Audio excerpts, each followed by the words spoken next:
Welcome back, everyone, to another episode of Exit Liquidity. This week we're on episode 76. We finally got the numbers right, so we'll actually be counting now, unlike we haven't been for the past year and a half.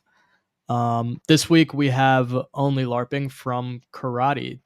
Thanks for joining us, man. Love the energy over there. What's up, guys? It's also great to have a video avatar on. It's been so long since we've done one of those, and I think people underestimate how like personable it is. Like when you're like 15-20 minutes in, you don't even realize that you are like speaking to an alien or a milady or whatever. It just feels like that's you. So I love that. It is.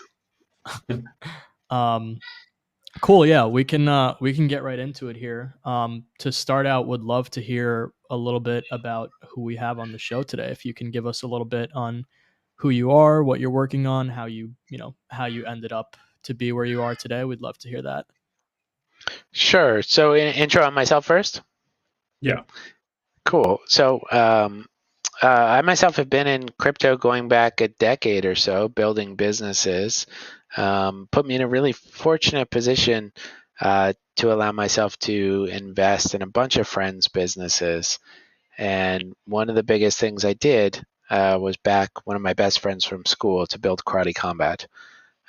So we built it together from the ground up. And for the last few years, I've been running the Web3 effort at Karate Combat, building this crazy tokenized pro sports league. Awesome. And I mean, that's a pretty long time frame. Could you give us some insight on kind of what were you doing in your initial time and just the general crypto space? What kind of cults were you in? What were you into? Yeah, all over the place, really.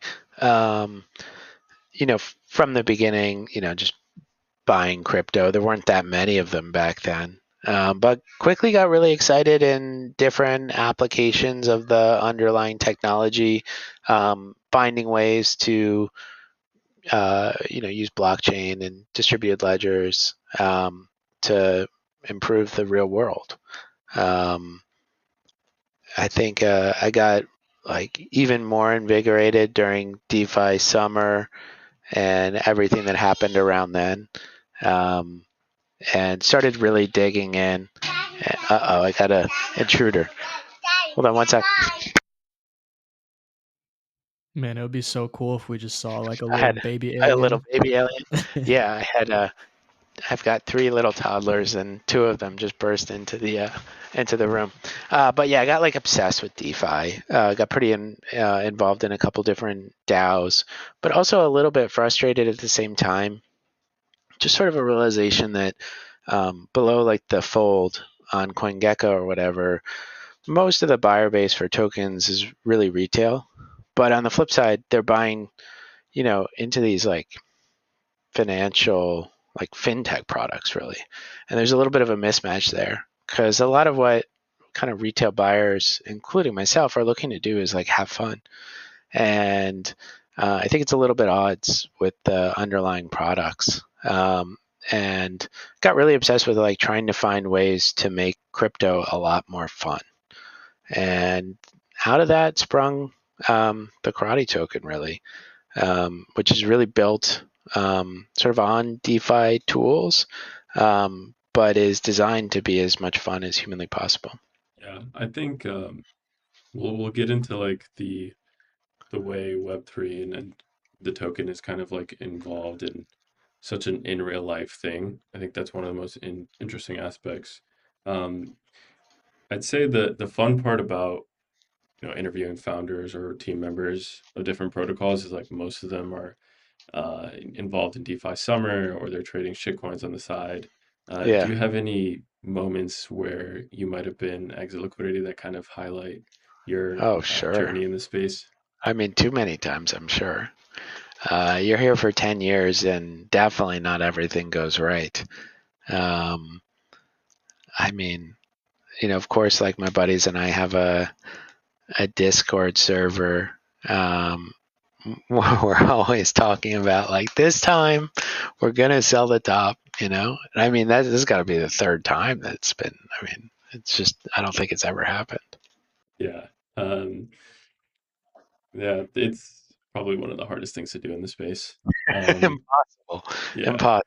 Because at the top, it just feels like, you know, obviously it's up only and there's a new paradigm.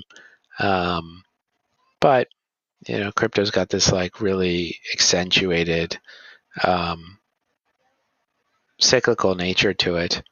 Where it feels just so incredibly good because like there's all these traditional people pouring into the space, um, and it really pushes token values to crazy places, and it's just a little bit impossible to really get your head out of it, I think. yeah. Uh, so let's start with kind of like a high level overview on karate combat, maybe like a mission statement or what your guys' goal is. Yeah, for sure. So Karate Combat, we built from the beginning to be a sports league for the next generation of fans. Younger people like yourselves watch sports really differently than older cohorts. Like they're watching on their phone. A lot of them are just watching highlights on social media. They're much more likely to gamble on sports.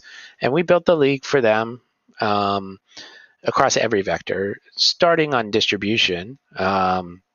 There's absolutely zero paywall for Karate Combat. So at the same time, the events are distributed live for free with great, linear TV partners around the world. We stream them for free on the internet, literally everywhere. Our own site, karate.com, but also UFC Fight Pass, YouTube, TikTok, Twitter, you name it. Recently, we started teaming up with some of the biggest streamers in the world who broadcast it out on their own channels in their own languages. And that permissive sort of view on IP is really been a big driver of our growth, I think. Uh, on the format itself, the rule set, so it's like called Karate Combat, but for a casual fight fan, it's like UFC without the wrestling. Um, uh, the biggest complaint from casual fight fans when they watch the UFC is the time on the ground. They don't understand jiu-jitsu. They get bored watching two guys roll around on the mat. We take it out, but we also make the round shorter, and the scoring favors aggression, so you get tons of knockouts.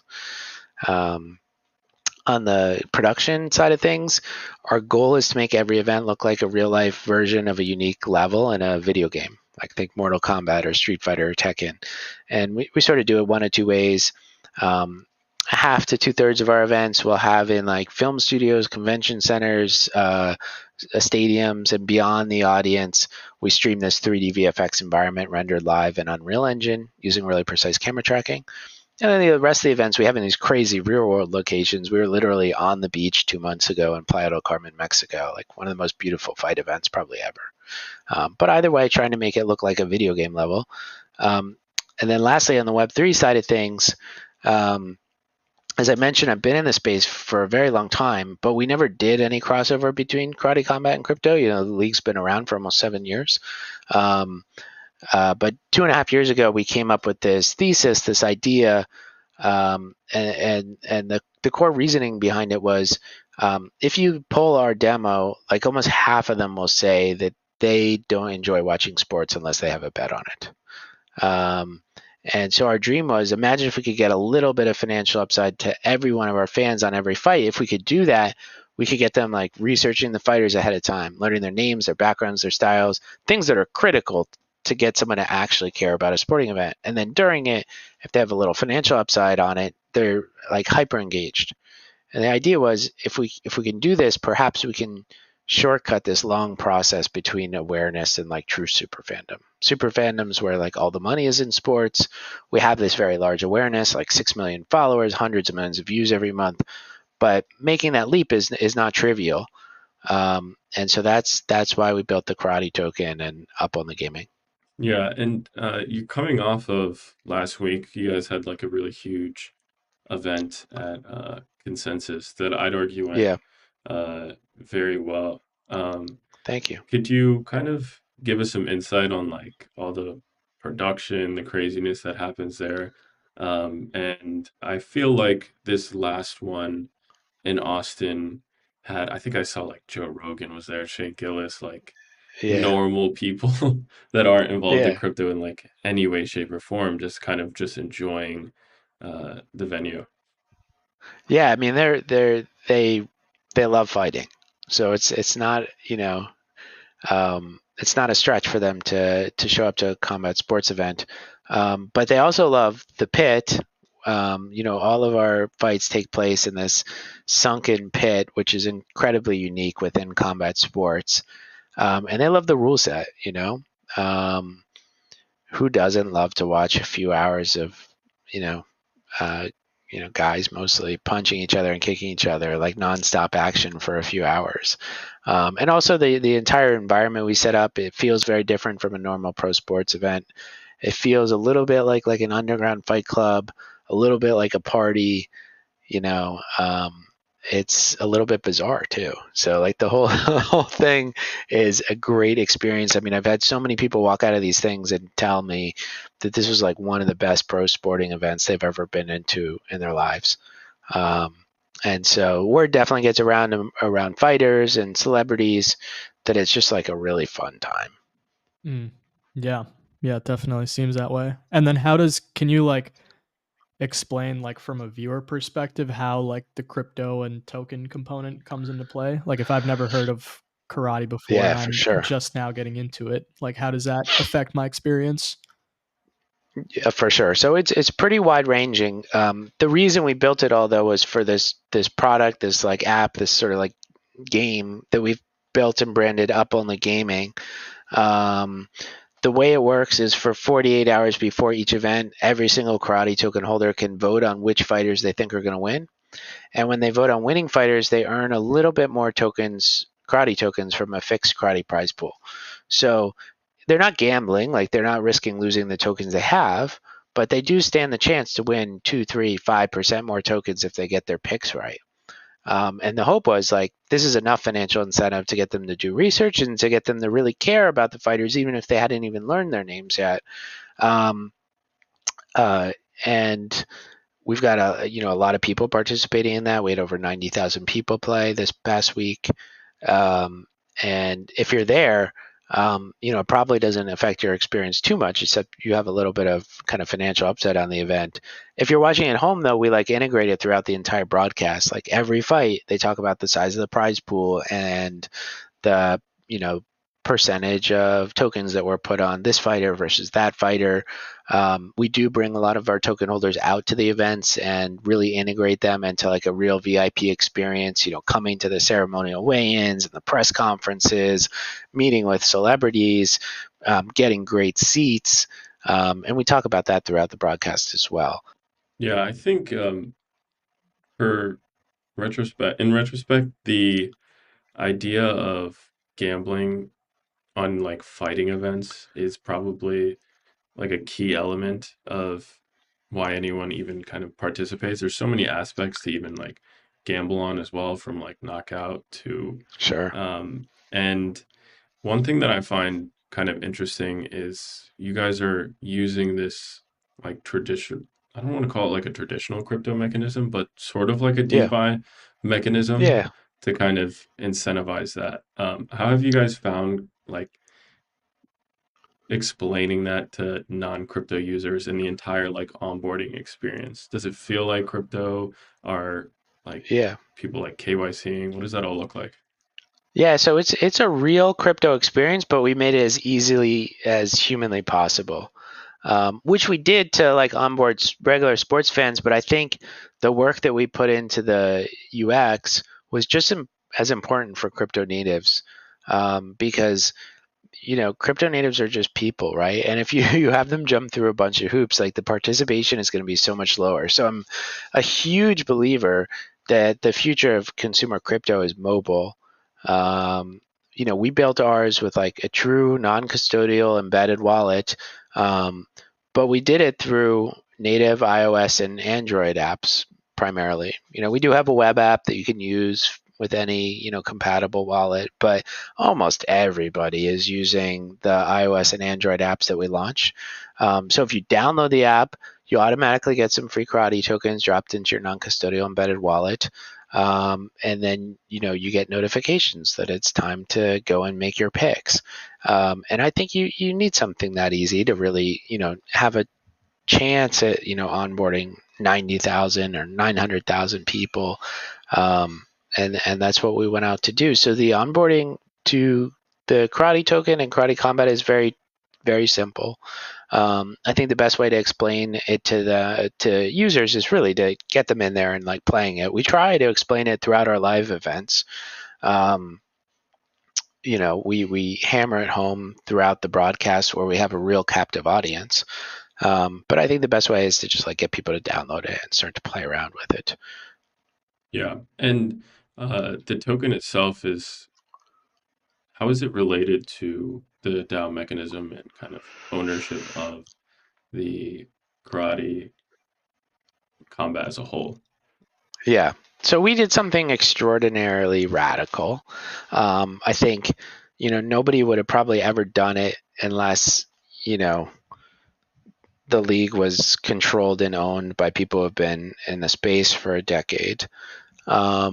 Before we launched the token, my co-founder and I, we sold the entire league to an ownerless foundation.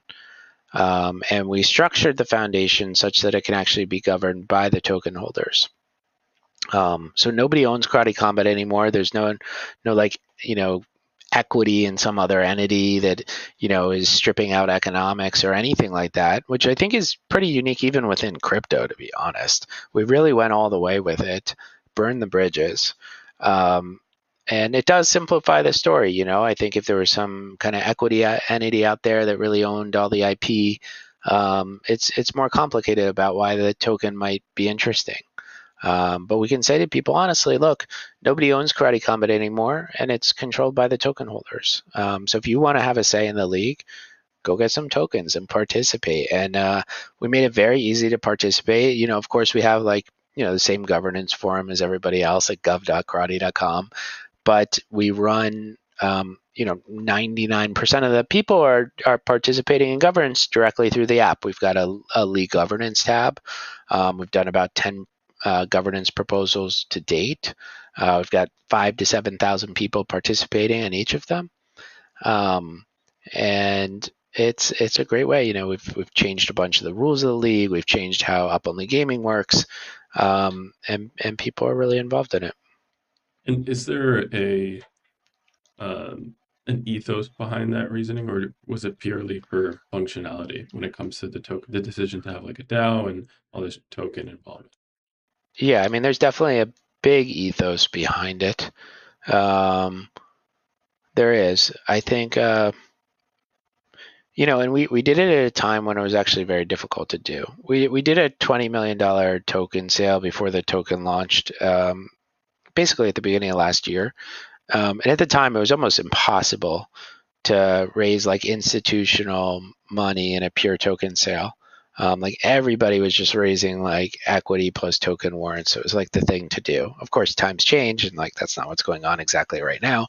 But we always thought it was like a little bit bullshit, like you're gonna, be selling institutional investors one thing, and then for the rest of time, you're just gonna be talking about this token, and you're gonna have like these different constituents with different interests.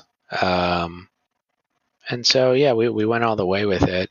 And I think from a practical perspective, it simplifies things, and it improves on the marketing. But it wasn't easy. Yeah.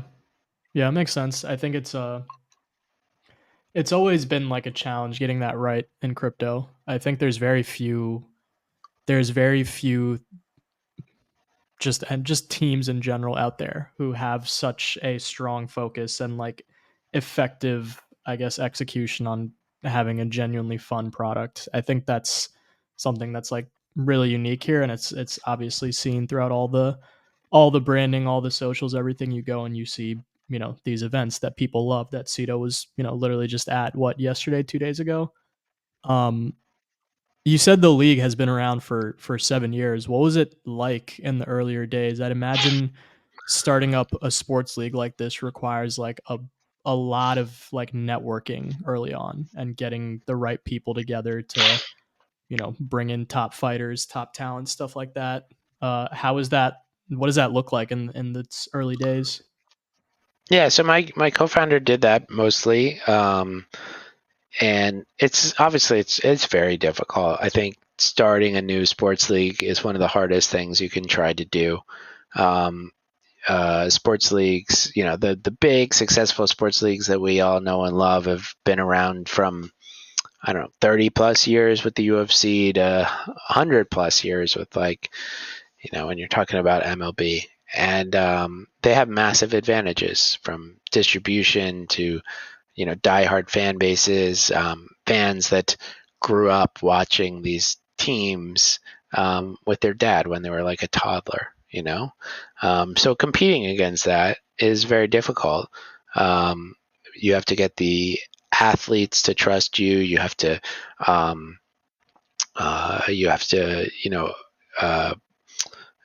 build your own or sign distribution.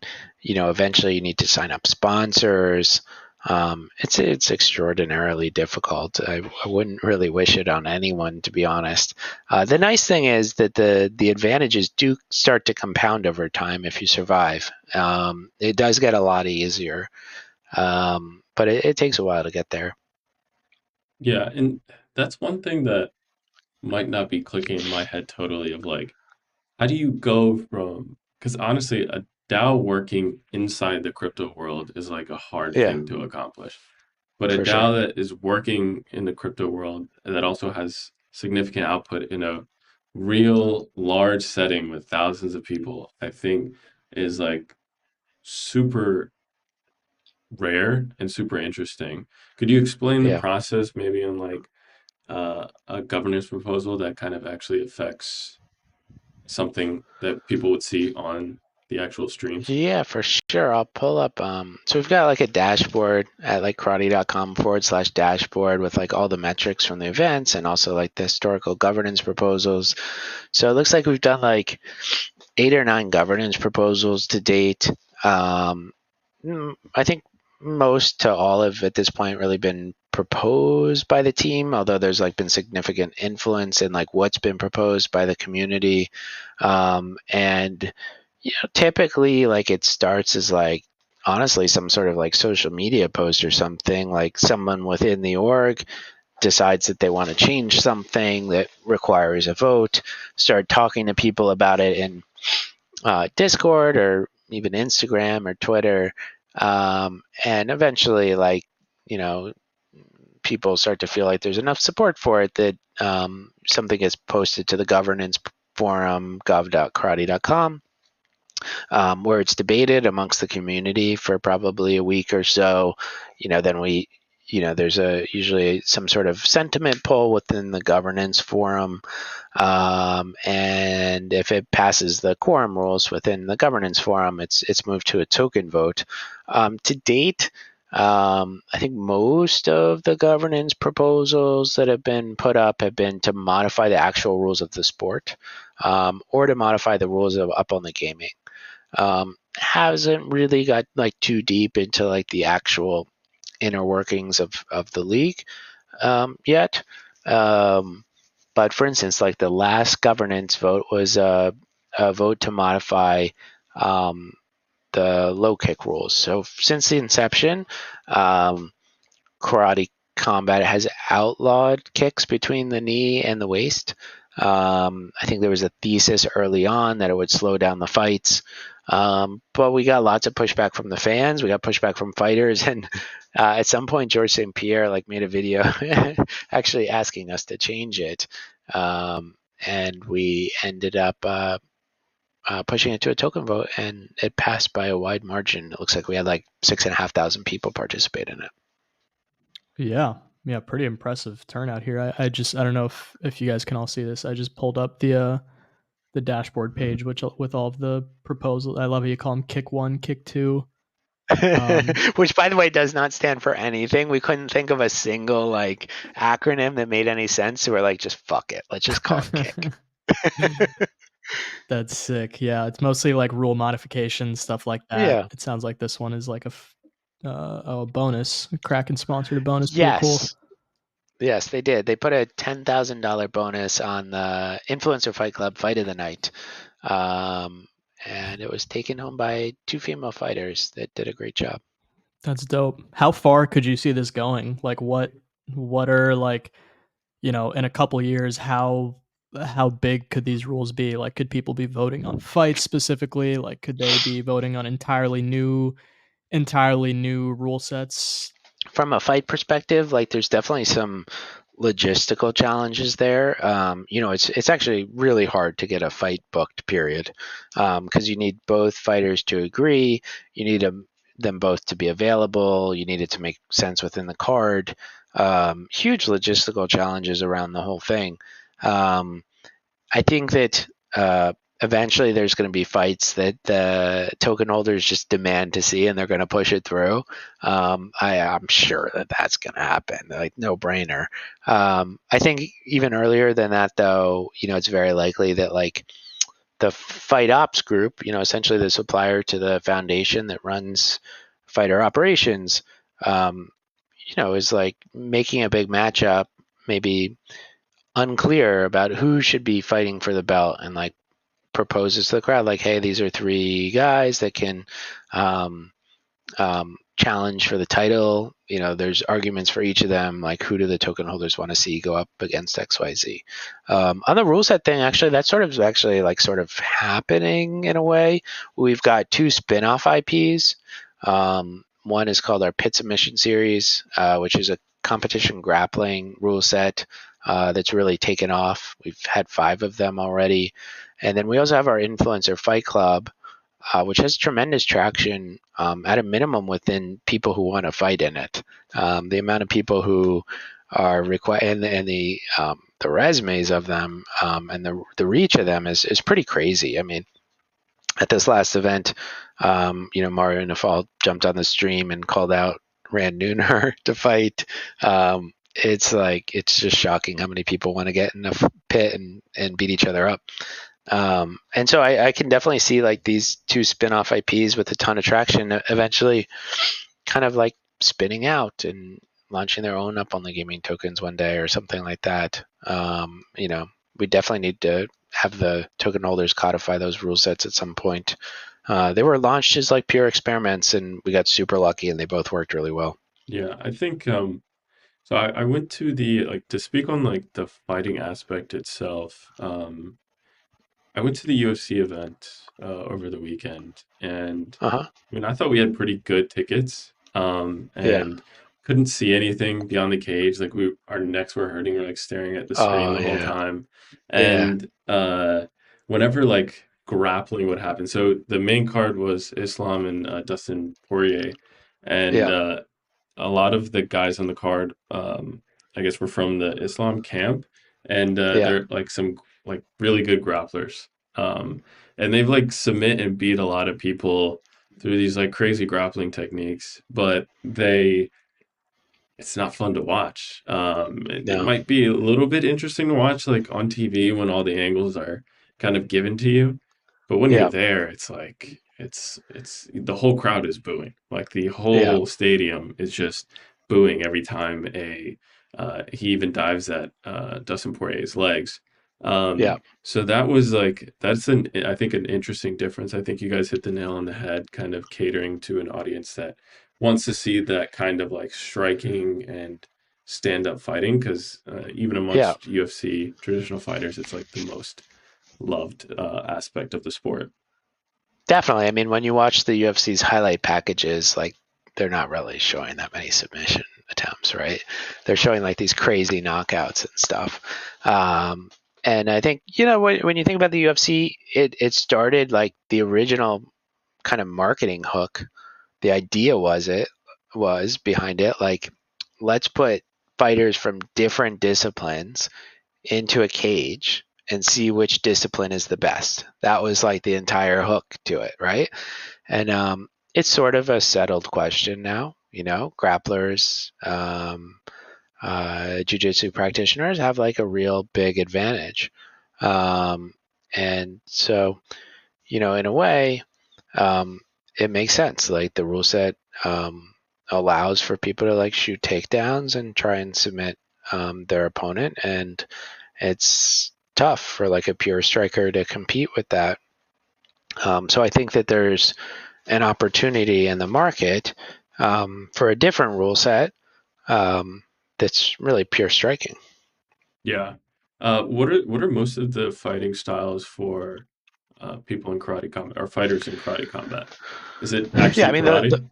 the largest one is, yeah, because we started with basically all karate fighters. There's an interesting story there too. Like there was never a professional karate organization really of any note, and the sort of like Olympic, not exactly Olympic, but sort of Olympic karate like organization sort of like prevented it from happening a bunch of ways. Like we're very anti-competitive about it.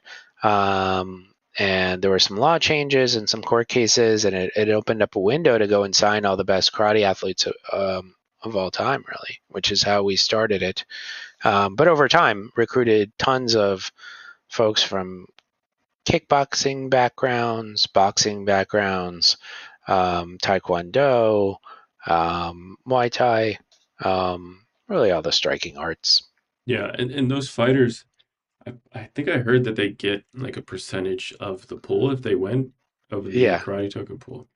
that's right. So on each event, there's a fixed karate prize pool. At the last event, it was 150 million karate, and 90% of that goes to the token holders that get at least one of their picks correct, and 10% of it goes to the fighters themselves. 9% to the winning fighters and 1% to the losing fighters. And in a big way, the fighters are actually incentivized to sort of like drum up hype on their own fights because each individual fight is like vote weighted. So if like you know there was a 150 million karate token prize pool and half of all the tokens were put on one fight, then half of the prize pool is going to go on that fight. And it doesn't make a difference to the token holders, right? But it does make a difference to the fighters because they're getting 10% of a bigger prize pool. Yeah, I think because there's a lot of commentary on I think like Dana White and how much he's paying his UFC fighters, and I guess like this not only helps them earn in karate, but also kind of gives ownership to the better fighter, like ownership of the league and kind of the decision making. Yeah, I mean, so sort of the idea behind up on the gaming is that over the like very long term, the league is controlled by the most active kind of fans, players, and the best fighters. And that'll take a very long time to get there, frankly, but that's like the end state. Yeah, could you give the just a high level like tokenomics run through on the Sure. So from a utility perspective, it's sort of threefold. Number one, the karate token governs karate combat. Number two, gives you entry into this game, and frankly, that's what I think like most people are fixated on at the moment. Is sort of like the no loss type of gambling game that we built called Up on the Gaming. And then lastly, because the league is owned by no one, really all the perks that traditionally flow to owners of sports properties, think like the pit-side seats, the trips to the events, merchandise, access to after parties and weigh-ins, and time with the talent and fighters, all that stuff should flow to the token holders. But instead of just going to the biggest token holders, they're actually allocated based on where you are on the Up on the Gaming leaderboard. So to get access to all that stuff, you actually have to participate. Um, and so that's sort of like the utility piece of it. Um, yeah. And is there like uh, emissions on the token? Is there kind of any more distribution that's happening? Yep. So it's 110 billion token total supply. It's about, I think, 25% unlocked so far. There was a really, really big unlock at the 1 year anniversary of our token launch, which was just back in May. So like the token sold off a lot ahead of that. Um, the balance of the tokens unlock over the next couple of years. Um, we established, Up Only Gaming requires rewards, and we put 3 years of rewards on the balance sheet of the foundation.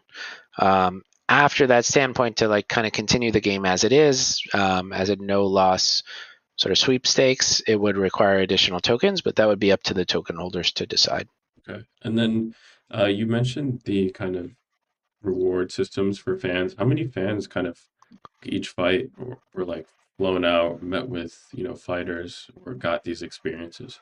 I mean, that's a good question. The events are all over the world, and the token holders are all over the world. So it's, probably less than like, I don't know, 10 of them flew out to this event, but the reactions from them were like absolutely extraordinary. I mean, um, just very validating, and motivating, to kind of see the reactions. To give you some context on like where the events are, so far this year we had an event in Florida, 2 events in Mexico, one in Mexico City, one in Playa del Carmen. We just had we had an event in Dubai in April, and then the most recent one in Austin. Our next 2 events are in the U.S. as well. One of them at PTC Nashville, and then the rest of the year we're like all over the place in Asia and the Middle East. I'm curious to hear a little bit about like the CT side of things, the crypto Twitter side of things. I know you guys have had Yeah. a couple of big names there, not like actual fighters, obviously, but you get enough followers on Twitter and you're a fighter apparently these days. Yes. How what are your guys like ties like there? Do you have plans for like more crypto Twitter fights? Is that something you guys Absolutely. have like a good bit of interest in? Would like to Definitely. just hear a little bit like about that side of your fan base. Yeah, so we have this entire like spin-off league called the Influencer Fight Club. The first iteration of it was back in February in Mexico City, and it was headlined by Ben Armstrong, BitBoy, fighting the lead dev of Harry Potter, Obama, Sonic 10 Inu, Ticker Bitcoin, and it went super viral. And we're like, holy shit, this like really worked. And I think there's good reasons behind it. Influencer boxing is really big business, but I think it's a bit stale. If you're an amateur fighting with 12-ounce gloves, one, it's very easy to cover up your head, and then 2, it's very hard to knock somebody out if you're a complete amateur. In karate combat, you're fighting with 4-ounce gloves, so getting a little bit less tired and much higher chance of actually like doing some damage and like creating a highlight. And also you have the opportunity to like run around and try and throw your opponent or kick them. And so I think it's just a better rule set for influencer fighting. And yeah, we have huge interest in it. We've got IFC3 coming up at BTC Nashville, IFC4 coming up at Token 2049 Singapore.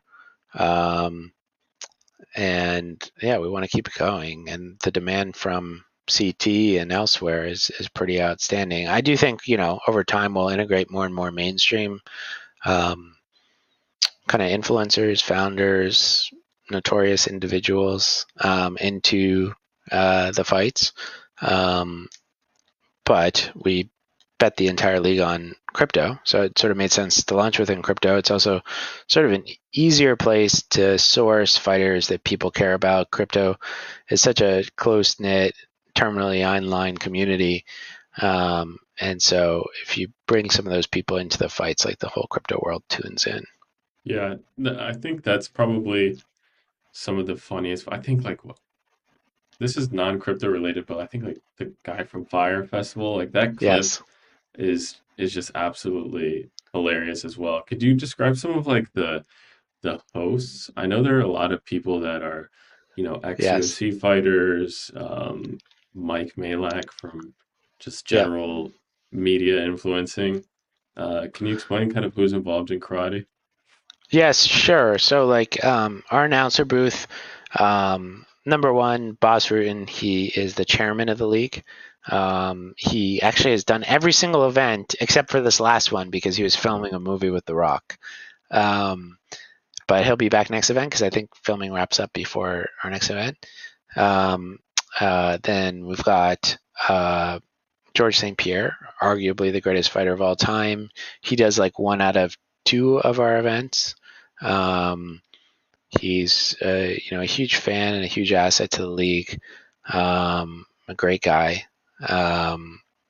And then we've got Mike Malak, co-host of Logan Paul and Jake Paul's Impulsive podcast. For the last 6 months or so, he's been doing every single one of our events, which he's going to continue doing. And then we've got a number of other kind of ex-fighters who have like periodically step into the booth. Leoto Machida has probably done 4 or 5 events. Stephen Wonderboy Thompson has done probably 4 or 5 events, and I think he's scheduled to come at one of the next 2. The talent around it is also pretty entertaining. I don't know if you guys saw the Austin event, but Gabriel Haynes actually did like the announcing, like the Bruce Buffer role, which he did a fantastic job at. And I expect him to continue doing that. We got a guy named Robin Black, ex-fighter, ex-musician, really colorful guy, who does like the fight commentary. Dean Thomas, like really high level guy at the UFC who does like the fighter interviews. And then there's always kind of tons of celebrities hanging out that we interview. Yeah. So who kind of manages all of that? I mean, I'm assuming it's not like the DAO specifically. No, yeah. So when we, not day to day at least, when we, before, or sorry, I guess concurrently with selling the league to the foundation, all the current, at the time, all the current employees of Karate Combat resigned and went out and formed supplier entities around the world, like production companies in different places where we need licenses, marketing companies, fight ops, and these different suppliers, many of whom were, ex-employees of Karate Combat, managed the day-to-day, stuff like that. I want to go back to something you said earlier about the rule set when we were talking more about like influencers. Like you mentioned how some of the rules lend themselves to more entertaining fighting for amateurs. Lighter gloves, obviously the structure of the ring. Uh-huh. Are there any like other rules that you think would be interesting to implement to make for more entertaining fights? Obviously, you guys have had like the 9 or 10 ones that have passed by governance, but is there anything else like you specifically would be interested to see?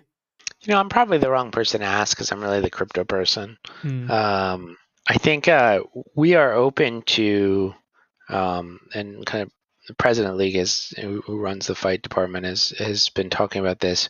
We're definitely open to hosting like really big influencer fights on like a pure kind of like Karate Combat without the kicking rule set. I think to get some of the biggest influencers in the world might be a little bit tricky to get them to sign up for getting kicked in the head. I don't necessarily think that itself makes it more entertaining, but 90% of these fights is like who's fighting. So if we can draw in really big stars to fight in Karate Combat, we're willing to hold fights with like slightly modified rule sets. I'm sure that like President Awesome has like a whole list of rules that he wants to change. But I think they're mostly tweaks, like nothing super, super major. We've made a ton of rule changes in the last year. I'd have to check with him actually. Yeah, I think so as the like crypto person, you probably witnessed all of the crypto specific things that are happening around. I mean, meme coins, Sure. social fi stuff. There's a lot of elements that I feel like could be baked into the kind of karate combat thing. I could see like people, I mean, I think I saw like a meme coin ad on in the actual Oh pit. I yeah. mean, there's fighters that could have social tokens, or there could be like actual degenerate style gambling involved in the Yeah, application. Where do you kind of definitely. see the uh, positioning shifting in terms of the crypto related stuff? Yeah, I mean, so we have a huge product roadmap within our apps that we're planning to build. One of the things that we've talked about publicly is we built the games off of Snapshot. So it's gas free and instant to play. You only have to spend some gas to claim your winnings. Uh, but on the flip side, it has some like real barriers to customer acquisition and marketing because you need to pick a snapshot block. And so you need to onboard people before the snapshot block and they can only play after the snapshot block. So the, kind of public plan is that plan to transition the game to more of like a staking model where you can just like buy karate, lock it through the date of the event or stake it through the date of the event and play at any time. That also like allows us to evolve the tokenomics so that people who have locked up their tokens for longer can get like a bigger share of the reward pool. We have lots and lots of ideas about kind of tweaks to the game, like for instance like things that look like parlays,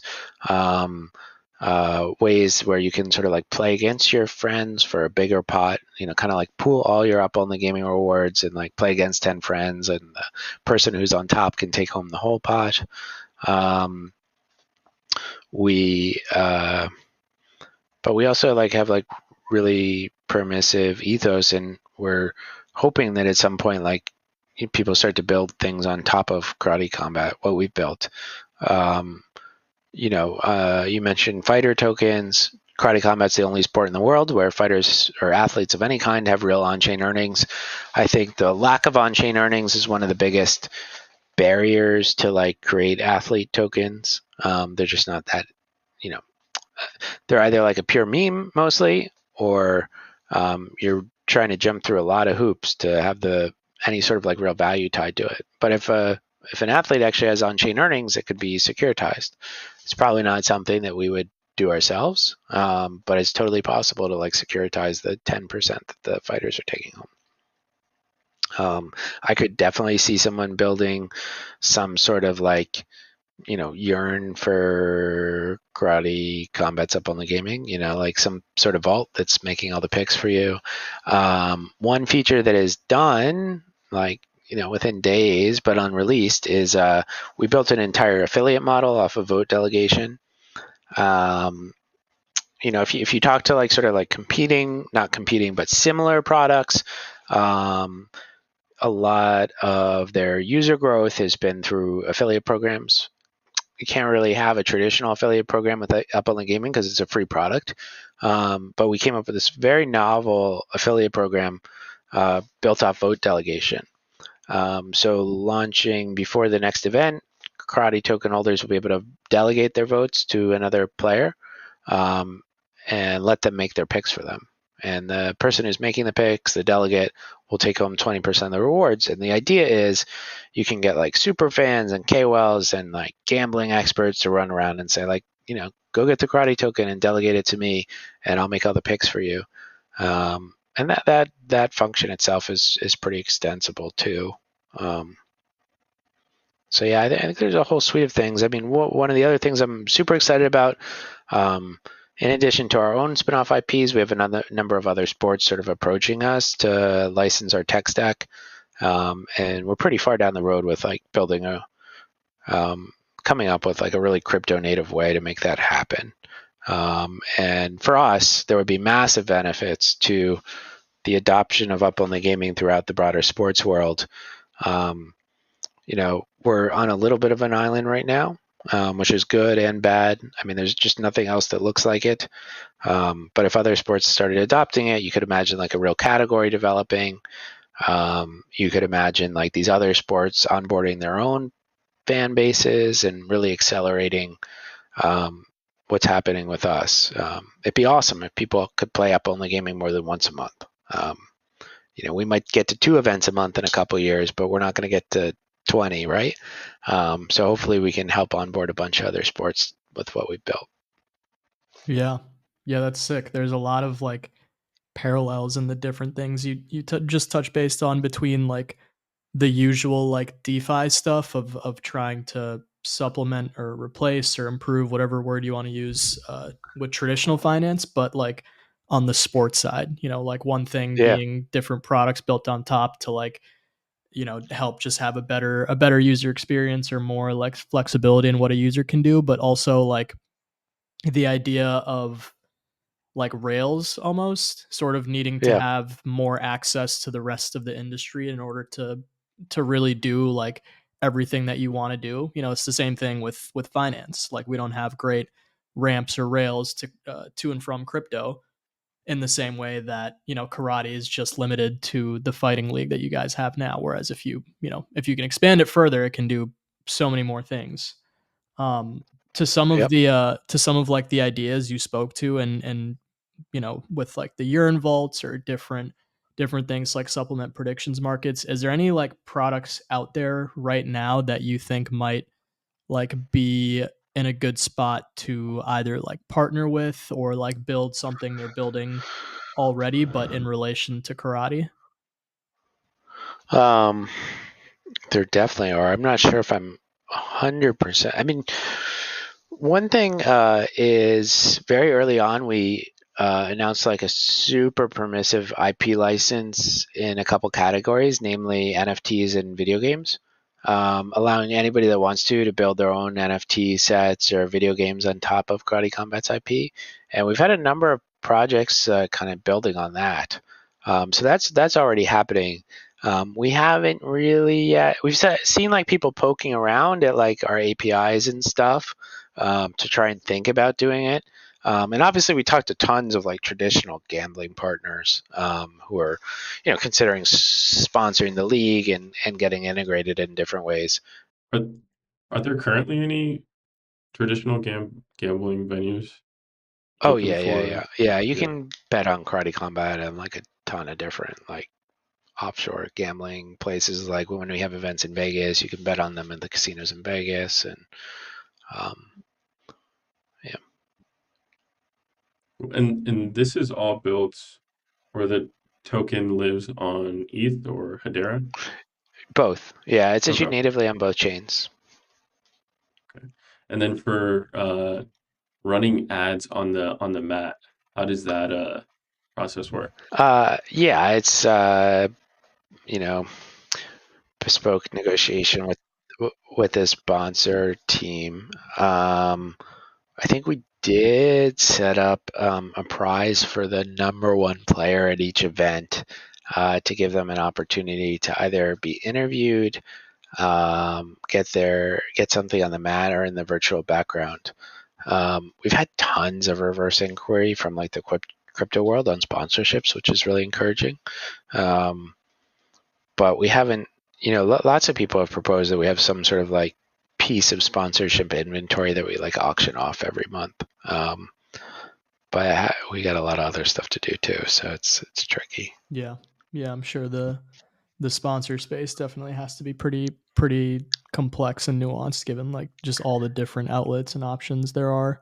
Yeah, it's pretty bespoke, and a lot of delivery requirements and stuff. Yeah, for sure. Um, we're coming up on time here. I think now is probably a good time to start to wrap up. Want to thank you again for taking the time to come on and chat with us. Before we end it off here, I just wanted to give you a second in case there's like anything that we might have missed out that you want to throw out to our audience, any sort of calls to action, anything at all you might want to share. Feel free to go ahead. Yeah, I mean, easiest thing, go on iOS or Android App Store, download the Karate Combat Vote Live app. You'll get some free tokens, and you'll get a notification that when it's time to play. We've got an event coming up in less than 4 weeks at Universal Studios Orlando on June 28th. That's KC47, and then KC48 at BTC Nashville on July 25th, and that one includes IFC3, our third installment of our crypto influencer fight club. Good Nice, stuff. that's awesome. Yeah, definitely going to be checking that out. Thanks again, man. This was great. That My was pleasure. Exit Liquidity episode 76. Thank you for joining us, Thanks. everyone.